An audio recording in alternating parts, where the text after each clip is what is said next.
नमस्कार, आप देख रहे हैं पब्लिक टाइम्स। मैं हिमा। चलिए जानते हैं गोपालगंज की खास खबर। गोपालगंज में असदुद्दीन ओवैसी की पार्टी MIM ने अपने उम्मीदवार की घोषणा कर दिया है और इस बार अपना उम्मीदवार चौकीदार दफादार संघ के जिलाध्यक्ष दीनानाथ माझी को बनाया है। इसकी विधिवत घोषणा पार्टी के राष्ट्रीय प्रवक्ता सह युवा प्रदेश अध्यक्ष आदिल हसन एवं बिहार प्रदेश के महासचिव इंजीनियर आफ्ताब आलम ने संयुक्त रूप से प्रेस कॉन्फ्रेंस किया है।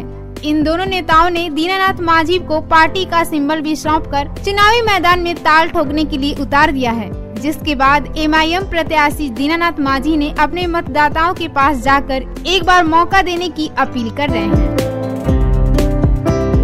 मुद्दा क्या रहेगा और किस विषय पर चुनाव लड़ेगा? मुख्य मुद्दा है शिक्षा, चिकित्सा, बेरोजगारी। बाबा साहब भीमराव अंबेडकर साहब कहे थे, शिक्षित बनो, संगठित हो, संघर्ष करो। उसी तरह से सबसे मुख्य चीज है शिक्षा। किसी भी परिवार में जब शिक्षा आ जाएगा तो ऑटोमेटिक उस परिवार में तरक्की होगा। और रह गया कि बेरोजगारी है, पलायन है। हमारे गोपालगंज जिला में उस तरह की व्यवस्था नहीं है, जिसके चलते कलकत्ता, दिल्ली, मुंबई, मद्रास, पंजाब लोग जाकर के अपना कार्य करते हैं। उस तरह की व्यवस्था यदि हमारे गोपालगंज जिला में हो जाए, हालांकि बहुत अच्छा ये है, हर चीज की व्यवस्था है, जगह की व्यवस्था है। कोई भी कल कारखाना फैक्ट्री लगता है तो उसका जो गंदा पानी है उसका निकास होना चाहिए। तो हमारे यहाँ गंडक नदी भी है, सोना नदी है, झरही है, इस तरह से तमाम जगह है गोपालगंज। लेकिन उस तरह की व्यवस्था नहीं हो पा रही है। तो मेरा प्रयास होगा कि गोपालगंज जिला को इंडस्ट्रियल क्षेत्र बनाने का मेरा पूरा जितना प्रयास है वो आदमी करेगा। ये आप कैसे करेंगे? बेरोजगारी कैसे दूर करेंगे आप? जब कल कारखाना फैक्ट्री बैठेगा हम पूरा आमंत्रित करेंगे, प्रयास करेंगे जैसे हो कि हमारे गोपालगंज जिला में कल कारखाना फैक्ट्री बैठे। अभी वर्तमान परिवेश में आप देखे होंगे कि हमारे यहाँ बहुत ज्यादा पहले पूर्व में जो कल कारखाना फैक्ट्री थी वो बंद हो रही है। इस पर हमारे जो जनप्रतिनिधि है उनका कोई भी स्टेटमेंट नहीं आता है। एक हम देखते हैं कि कुछ मुद्दा है, कुछ जो प्रतिनिधि लोग को, एक है मीरगंज हथुआ का जो शुगर मिल है उसको लोग मुद्दा हमेशा बनाकर चलते हैं जब चुनाव आता है। तो एक सब जो हवाई अड्डा है उसको भी हम देखते हैं कि वही लोग मुद्दा ये करते हैं। तो दीनानाथ माझी को कथनी में विश्वास नहीं है, कर्म में विश्वास है। जब दीनानाथ माझी कर्म करेगा, उस तरह की व्यवस्था करेगा गोपालगंज जिला में, तो ऑटोमेटिक लोग। अब बाढ़ प्रभावित इलाके से आते हैं तो वहाँ के बाढ़ से निदान के लिए क्या समाधान, उसका समाधान क्या कीजिएगा? ना इसीलिए तो मैं बोला हूँ कि बाढ़ की ये चिन्हवे ना करी काम कर करी, आज ये तकवे ना करी सलाम का करी। तो जो जनप्रतिनिधि अपने क्षेत्र के विषय में अवगत नहीं होगा कि कौन पंचायत कहाँ है, किस गांव, कौन गांव कहाँ है, किस गांव की क्या समस्या है, किस रोड की क्या स्थिति है, वैसे व्यक्ति यदि जीतेंगे उनको सफलता मिलेगा। और वैसे व्यक्ति से कोई कामना रखेंगे कि हमारे गांव का विकास हो, हमारे क्षेत्र का विकास हो, हमारे जिला का विकास हो, तो यह संभव नहीं है। और बाढ़ की जो समस्या आप बोल रहे हैं तो इसके लिए भी हम व्यवस्था करेंगे। वो तो जैसे मान लीजिए कि जो पावर प्लांट है, अगर उसकी हम व्यवस्था करेंगे, सब पानी को इकट्ठा करके उसे हम विद्युत उत्पादन करेंगे। ऐसे वो जब तैयारी होगा लगेगा पावर प्लांट, तो उसे बहुत रोजगारी भी मिलेगा लोगों को। बहुत लोगों का जैसे राशन है, किरासन है, बहुत लोगों का दुकान भी होगा, इससे लोगों का बेरोजगारी भी दूर होगा। जो चीज हमको, जो फंडामेंटल राइट्स हमको मिलना था, वो तो गोपालगंज को मिला नहीं। आप तो गोपालगंज से झोला भर भर के टैक्स लिए।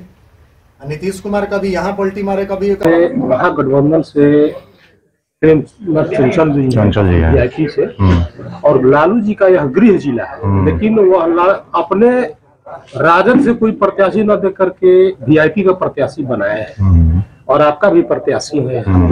तो इसके बारे में क्या कहिएगा? देखिए, इसके बारे में यही बोलेंगे कि आलोक कुमार सुमन जी 5 साल ऑलरेडी रह लिए। 5 साल में 2 मुद्दा वो लेके चले थे, दोनों फेल हो गया। एक ट्रेन का मुद्दा था, एक अपना जो है एयरपोर्ट का मुद्दा था। दूसरा चीज आपने बताया कि गठबंधन के एक कैंडिडेट हैं, वो ऐसे कैंडिडेट हैं कि शायद उनको पूरे उनका जो प्रखंड थावे में है वहीं का लोग उनको पहचानता नहीं है। उनके पिताजी बीजेपी में हैं और बीजेपी के नेता रहे हैं, ये बात सभी को मालूम है। अब तीसरे जो हमारा जो प्रत्याशी हैं, ये चौकीदार दफादार संघ का लड़ाई आज 30 साल से लड़ रहे हैं और 4 बार पिछले लोकसभा का ये निर्दलीय चुनाव लड़े हैं। इसलिए अगर कैंडिडेट के परिवेश में देखेंगे तो हर कैंडिडेट से ये जो है लोगों से जुड़े हुए व्यक्ति हैं, इसलिए हम लोगों ने इनको प्रत्याशी बनाया है। एनडीए का नारा है कि अब की बार 400 पार, इसके बारे में क्या कहेंगे? अब हम 400 बोल दें, 800 बोल दें, बोलना अपना जुबान है, आदमी बोल सकता है, लेकिन कहीं भी कोई भी एनडीए का कहीं भी लहर नहीं है और ये टोटल जो है हवाई बातें हैं। महागठबंधन के जो वीआईपी से है प्रेमनाथ चंचल, वो पहली बार चुनाव लड़ रहे हैं और आपके प्रत्याशी जो है कई बार चुनाव लड़ चुके हैं जी। अभी आपके द्वारा बताया गया है कि लेकिन वो महागठबंधन के साथ है, तो उनका तो अपना कैडर वोट होगा। अब कैडर वोट सोहानी जी का जाके गोपालगंज में अगर संगठन के बारे में पता करना हो तो पता कर लीजिए आप। ना उनका कोई यहाँ पे संगठन है, ना कोई चीज है, ना कोई यहाँ पे कोई उनका नेता रहा है शुरू से। और ये लालू यादव का जो आपने बताया कि गृह जिला है, बात सही है, लेकिन उनका डर शुरू से ही था कि हमको यहाँ लड़ना ही नहीं है, क्योंकि उनको जो है उनके पास कोई कैंडिडेट ही नहीं था, इसलिए वो अपना सोहानी को दिए। तो इसलिए हमारा लड़ाई एनडीए से ही है, कहीं चंचल जो है लड़ाई में नहीं है और उनका कोई भी जनाधार कहीं से भी नहीं है। आप अपनी जीत को लेकर कितना आश्वस्त? बिल्कुल एकदम 100% हम जो है अपनी जीत को लेकर आश्वस्त हैं, इसलिए कि जनता का जो अट्रैक्शन है हमारे तरफ ही होगा। आश्वस्त होने का कारण यह है कि जो मुद्दा लेके एनडीए यहाँ पे शुरू से चली है, वो मुद्दा पिछले 5 सालों में फैल रहा है और एनडीए ने प्रत्याशी उसी को बनाया है।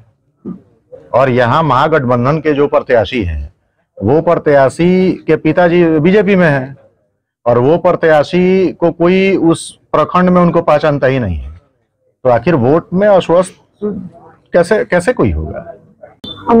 हम तो बहुत खुश हैं। हम सभी पार्टी वाले जितने भी हैं, देशवासी सभी अभी खुशी से है कि इनको टिकट मिला है और हम सब मिलकर चाहते हैं कि इनका पूरा सपोर्ट हो और ये जीते।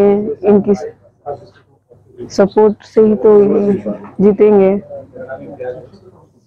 आप लोगों को लगता है कि जीतेंगे तो विकास करेंगे? जी बिल्कुल, मौका मिलेगा तो जरूर करेंगे। एक बार इनको मौका दिया जाए। गोपालगंज के लोगों को क्या संदेश देना चाहेंगे आप? गोपालगंज के लोगों को संदेश यही कि जो AIMIM पार्टी से जो भी हैं, हम सब हिंदू मुस्लिम जो भी हैं, सब कुछ हम चाहते हैं कि सब कोई इनका सपोर्ट करे और इनको जिताएं, तभी तो हम लोग का भी जो भी दबे कुचले गरीब लोग हैं उनको भी तो कुछ सहारा मिलना चाहिए।